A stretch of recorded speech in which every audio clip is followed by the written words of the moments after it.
What's up, everybody? It's your boy Max here with Off the Wall Podcast. I'm here with my boy Cade. I want to give a huge shout out to Country Squire for sponsoring today's video.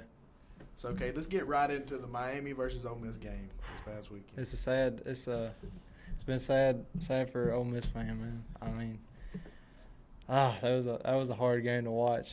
It was an exciting game. I'm happy with it. I'm not happy with the outcome, but it was an exciting game to watch, and an exciting season for an Ole Miss fan. It definitely set a new. I feel like it set a whole new standard for the program. You know, with us, I feel like we're slowly breaking into being one of those big name SEC schools in football. You know, making a playoff run like that for the first time. Maybe if the defense sharpens up. Yeah, but your defense sure. has definitely got to get better because Yeah. your offense is going to be good with Q1 coming back. That's right. And they're I think it's Caden Lee. I don't know if he's coming back, but I'm pretty sure he is. Yeah. But just with the people you got coming back on offense, and I guess some on defense, you still got to add to that defense to make it better next season. So It really just depends on how good Golden gets with working the transfer portal. I know he's already gotten a few guys from LSU and Florida and trying to sign back as many people as he can, existing players. But yeah, that game 31-27 at the end in there, and that it was Ole Miss had the lead up until that last drive Miami had. Very, very disappointing, but they I hate to say it, but they just outplayed us. I mean, Miami had 459 total yards on offense to Ole Miss's 398. So definitely on the offensive side of the ball, Miami definitely controlled that because if you think about it, Trinidad really should have had like 4 picks that game. 4 picks that Miami dropped. Right. Yeah, a lot of drop picks. They had outplayed us defensively, which I was expecting that, but they did a lot on offense as well. Our defense just couldn't keep up with Malachi Tony and Fletcher. Yeah. So, but I mean, another thing is it's not really that they had a lot more of like explosive plays because they really didn't. I mean, they had a good bit, but it's just their time of possession each offensive drive. Right. They controlled the clock. That was a key thing of the game when Miami having I think they had 41 minutes of possession. Ole Miss had 18. I mean, they ran that clock out. They tried to run that clock out. Which they were successful because Fletcher is a really good running back. Yeah, they ran the ball a lot, so that also ran the clock up. And Miami did have the only turnover, and they did get a lot of penalties that game. Like it's kind of a ref show we were saying, but I feel like they did miss a lot of calls. I feel like the refs missed a lot of calls on Ole Miss's side for sure. I mean, yeah, but if you think about it, Miami had way more flags caught on them than Ole Miss did. So it's really like, yeah. I mean, really, we should have had way more caught on us for sure. Because yeah, in that we had the two targeting calls. We had the targeting call on Miami and one on Ole Miss, and I feel like the Ole Miss one was way. Just looking at them, I think the Ole Miss one should have been he ended up getting to stay in, and the Miami got thrown out because they overturned the Ole Miss one. But I felt like his was more of a targeting than the Miami one. I mean, what they say about? They said that he was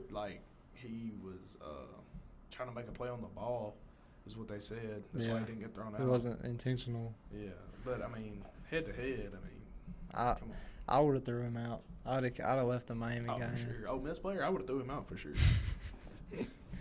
But Miami having 88 plays and Ole Miss having 60. That just shows you right there that even that especially for example, that last drive Miami had was 75 yards. They did it in 15 plays. I mean, they were just slowly working their way down. They had a lot of plays, but like we were saying, they was running that clock out and moving the chains. I will say Ole Miss did do a better job defensively. Because Miami, the first half is really like where they controlled the clock and everything. Right. Second half, Ole Miss came out. Their defense got some stops. They got back in the game. They was winning there towards the end, wasn't they? It was kind of back and forth. Yeah, back and forth, and then they couldn't finish that second half, which led to that game-winning drive that ended with a Carson Beck 3-yard touchdown run. That was crazy. So So that broke my heart. I think I was laying on the floor when that happened.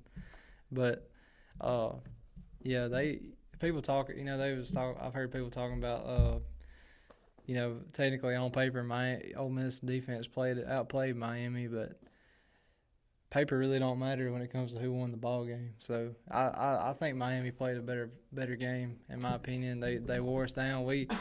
They were putting up the touchdowns, but we were really having to rely more on field goals and just explosive plays like Keywan's 73-yard yeah, touchdown. that was like y'all's only touchdown there for a while. Yeah.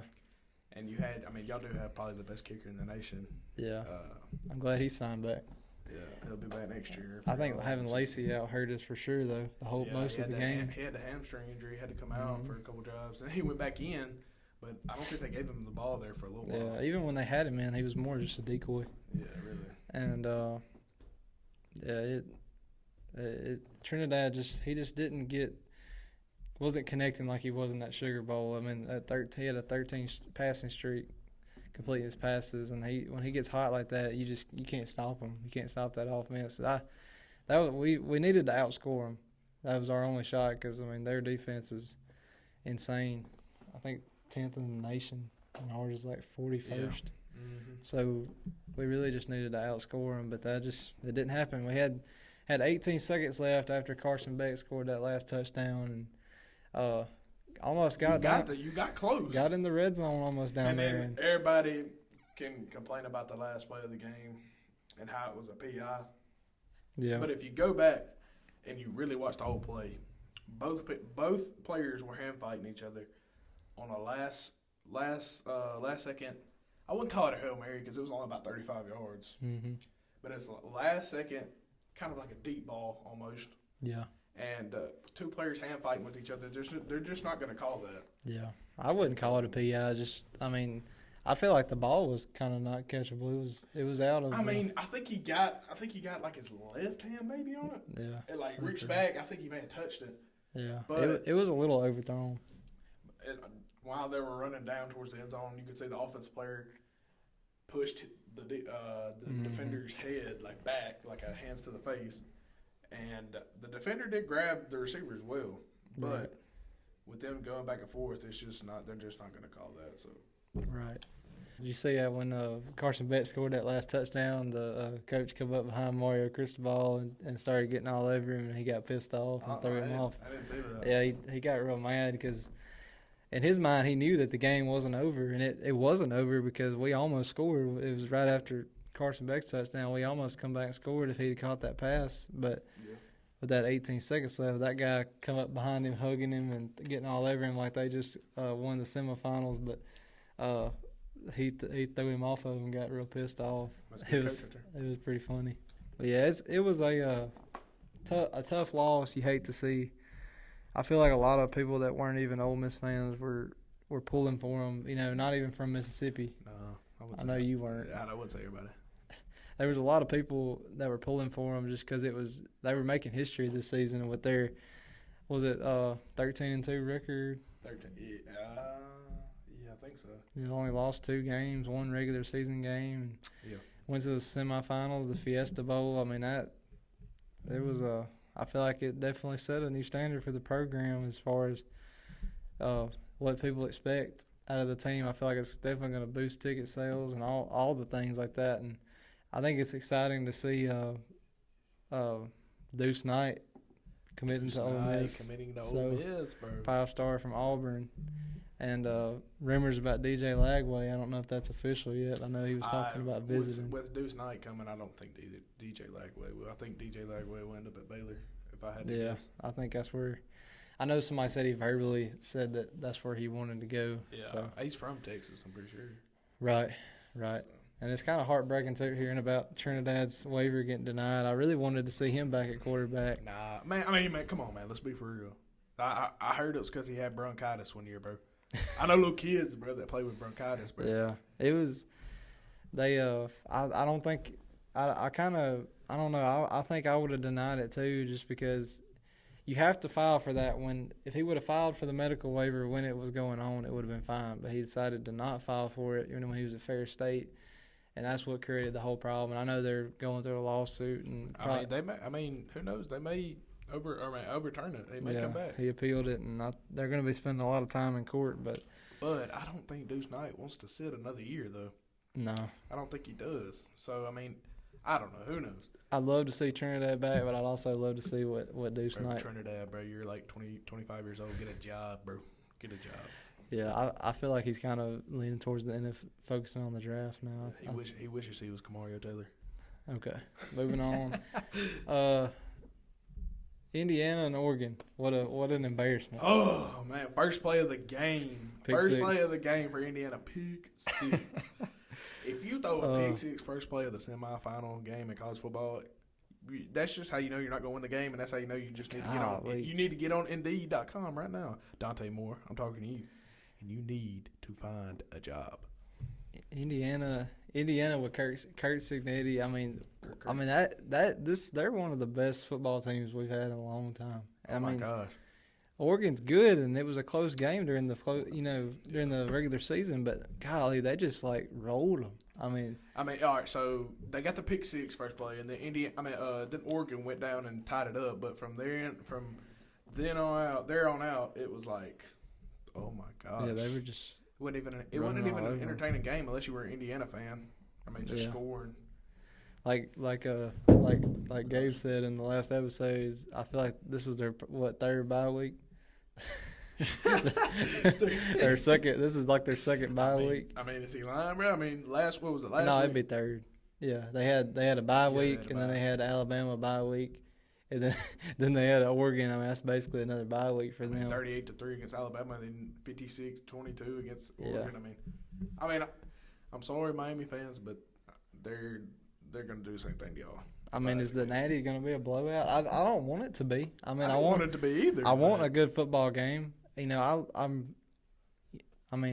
feel like both teams they're both good football teams, but I mean, Indiana's just unstoppable, offense and defense. I mean, think about it. They're doing all this with 0 5-stars and only like 2 or 3 4-stars. So what Mendoza said, we're a bunch of misfits. I mean, you got to think, bro. How many of the stars are 5-year seniors though? Was Trinidad Chambliss? Was Carson Beck? Are we serious? No, but their whole start lineup isn't 5th-year seniors though. I'm sure it's not their. I'm sure it's not their whole team. I mean, you can look it up. What's Mendoza? What is Mendoza? I think he's a 5-year senior. Is he? I believe. Yes. Okay. But Carson Beck's like a 7-year senior. Yeah, Carson Beck, he really needs to get out of there because he's just way too old. I saw something where Malachi Tony was 11 years old. Yeah, 11 Carson years Beck's old. freshman year, and his I think Carson Beck's freshman class had C.J. Stroud in it. Yeah, I think C.J. Stroud. He's been in the NFL for what, like 3 or 4 years? 3 years. 3. Yeah, that's crazy that he's. I mean, what will we have been in? The I would have been 7th grade. Junior high. Crazy, man. Golly. Anyways, yeah, Oregon. I feel bad because I really like Dan Lanning, and I was kind of rooting for Oregon. I would have liked to see them upset that game. Dan Lanning, I would like to see him come to Ole Miss and coach, to be honest with you. I think I was a big Mendoza fan. I've been a big Mendoza fan all year. Yeah, for sure. A lot of people last year, they said last year is as good as Indiana could get when they made the playoffs and they got bounced first round. Mm-hmm. But this year definitely proved everybody wrong because I think, hot take, but I think they're better than 2019 LSU. Probably. Argue with your mama back here, cameraman. He turned one of the worst football programs in the country. I mean, that's what people say. Like when you talked about Indiana football, people would laugh because it was a joke. I mean, it wasn't a serious national championship contender program. That's just not what it was. What did Kirk Signetti say? He told him, he said, Google me. Yeah. He said, I win. Yeah. He ain't lying. I think it's it's kind of amazing to see that all 4 coaches in the semifinals were under Nick Saban. You know, that says something about him. That just even further proves the point. I believe that he's the best college football coach of all time. Nick Saban. Oh, for sure. I mean, all Pete Golding, Mario Cristobal, Kurt Signetti, Lane Kiffin. Lane Kiffin. What? I'm just saying, like, Why are we coaches. cussing on the podcast? But what was the other? Dan Lanning. He coached under Nick Saban, so that says something about the impact he has on people, coaching impact, and his. I mean, he's one of the best for sure. I think it's no surprise though that Indiana. I mean, they did have the Heisman winner quarterback, 17 out of 20 passes, 5 touchdown passes in that game. Golly, it's just. What about that Packers and Bears game? Packers-Bears game, bro. Packers were up 21-3. And Caleb Williams and the Bears came back last night, and they did it. Cardiac Bears, baby, on top. Bear down. Yeah. The Green Bay, they came out ready to play. They only let the Bears get that field goal in the first half. Came out. Absolutely. And Caleb Williams came out and got it done. Caleb, I'll paint my nails just for you. How about that? Does that sound good? Like I said, the Bears are number two seed for a reason, and I think they're definitely surprising a lot of people this year. See that stadium last night was packed out. Oh my God, Soldier Field, bro. They had the home field advantage, but I mean, I don't feel like that affects them in the professional league like it does in college. Yeah, but I mean, really, I think the MVP for me last night wasn't Caleb Williams. I don't think. It had to have been the rookie tight end Colston Loveland. Yeah. That boy had 8 catches for 137 yards. Golly. When you get that out of your tight end, I mean, it's really – you don't see tight ends like do that often in a playoff game. Like 8 catches for 137 yards. Mm-hmm. I mean, come on now. A lot of exciting games going on in the NFL this weekend. You had the Packers and the Bears last night. Who else was it? The Rams and the Panthers. That was a good game. Yeah, Rams. The Rams were up kind of big, just like the Packers were. Yeah. But the Panthers just couldn't finish the job. They came all the way back, just couldn't finish it. So. I said the Panthers were going to win last week, but Rams came out and beat them. It was a close game, but. Yeah. And then we got the Bills and the Jaguars going on right now, 20-17 in the fourth quarter with 7 minutes left. Bills up right now. I think Jacksonville's got the ball. Yeah. In the fourth quarter, 7 minutes left. So excited to see how that one finishes. It's going to be close. Like they said, this game, Bills and Jazz game will feed families. Yeah, that bro, feed me more. Yeah, and then you got the 49ers and the Eagles tonight as well. I think it's the afternoon game. Is it? I think it's the afternoon game. The Chargers and the Patriots. The Chargers and Patriots are tonight, I think.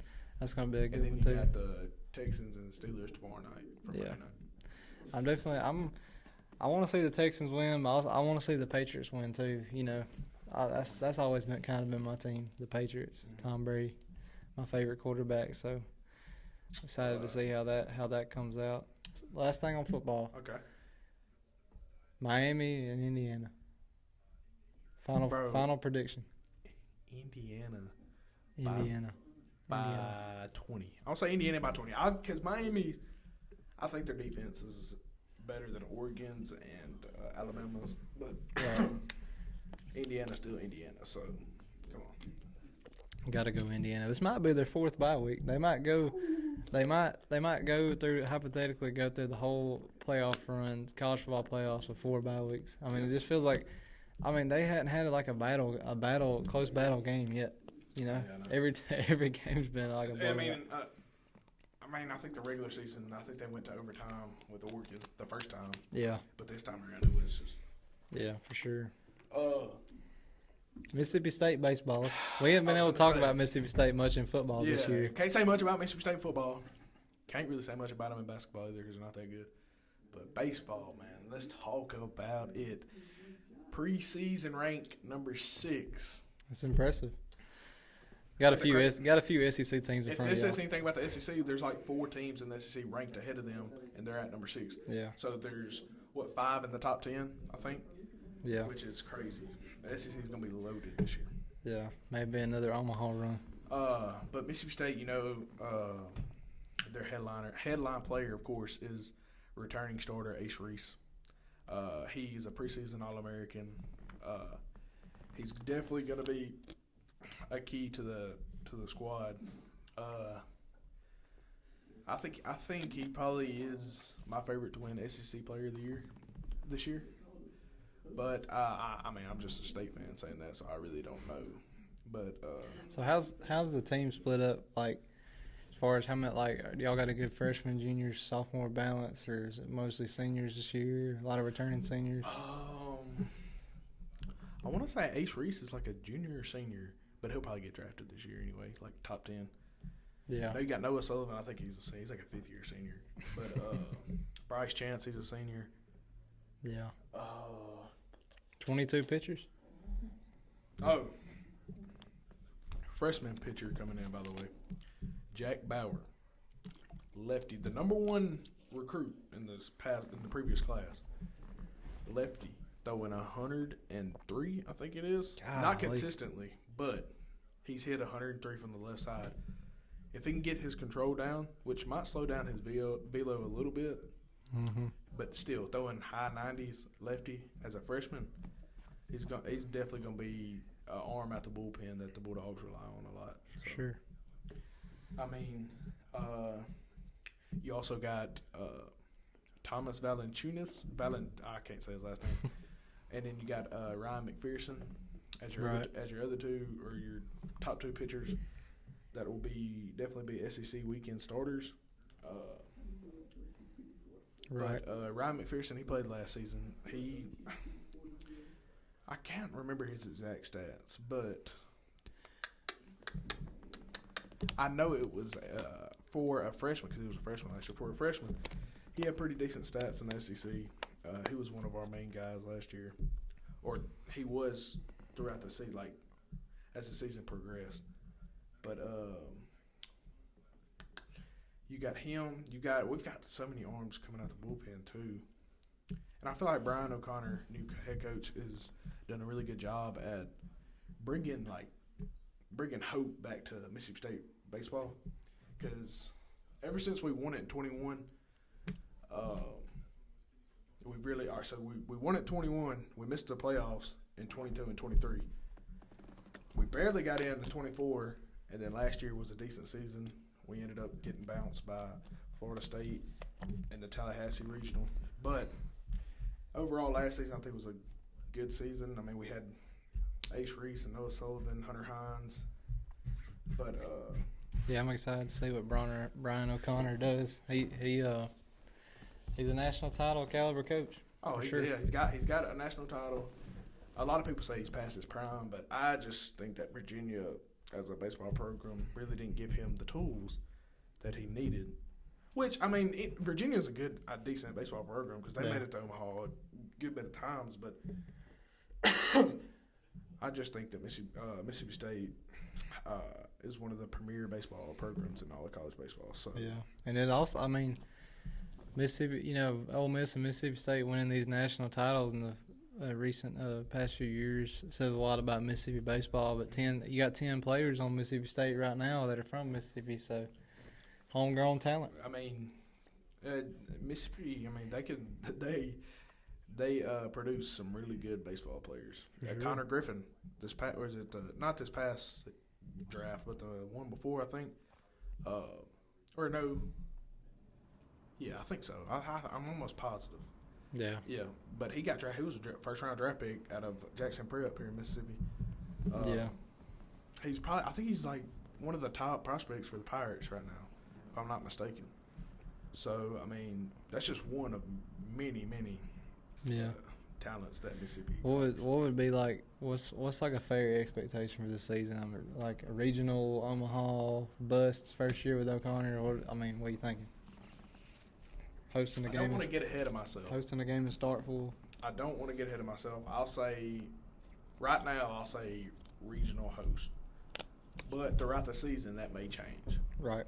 But right now, I'm thinking for sure hosting a regional. Well, I mean, the year y'all won in 21, got the championship. I mean, what were y'all preseason then? Preseason, I'm pretty sure we were top 10 that 10. Year. I think so. I mean, y'all may not even been 6. So. I mean, I don't know. I trust in Brian O'Connor. I think he's definitely going to flip the script on what it's been the past few years at Mississippi State. And I'm not saying Chris Lemonis really was that bad. The reason he won, or the reason he's got a national championship, is not really because of him. Because all the players on that team that won the championship in 21 were not his players that he recruited. They were the coach before, who I can't remember his name, but I can't remember his name. But something happened with that coach. He left. Lemonis came, and most of the players in that lineup were not his players, which were really good players. Mm-hmm. You had Will Bednar, Landon Sims, Rowdy Jordan, Tanner Allen, all of them. But I think Brian O'Connor's going to flip the script and get us back to Omaha for sure. Every time I think of when I think about old Mississippi State coaches, I just keep think about that.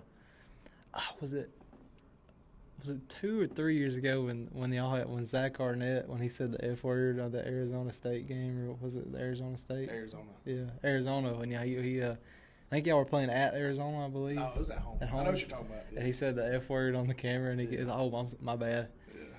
He was awful, dude. I'm glad. He's back. Y'all are back. He's a defensive defensive coordinator. Yeah. Yeah, that's what I thought. Yeah. But that's got me crying, son, and I'm crying. That's what I think of when you talk about Mississippi State coaches. Golly, I know Ole Miss is not even ranked in the preseason baseball, but we had such a good football season. I don't even care, to be honest. Yeah, but I think Ole Miss will still be decent at baseball. I mean, it's the SEC. I don't think they've ever been that bad. But Yeah. I think they was like a couple or a few years ago maybe, but I'm not real sure. Not a few years ago because y'all won it a few years ago. I think it was like the year after. I think it was 22 after y'all won it. I want to say 22 or 23. Yeah, it was 22 when y'all won it. I'm talking about like 23 or 24. But I think Mississippi State is finally back to where they belong in college baseball, or back to where they used to be, which is either Super Regional or Omaha every year consistently. So, yeah, I guess we'll just wait and see. But that's right. All right, guys. Well, thank y'all for tuning in to another episode of Off the Wild Podcast. I'm Cade. Max. We'll see you next time.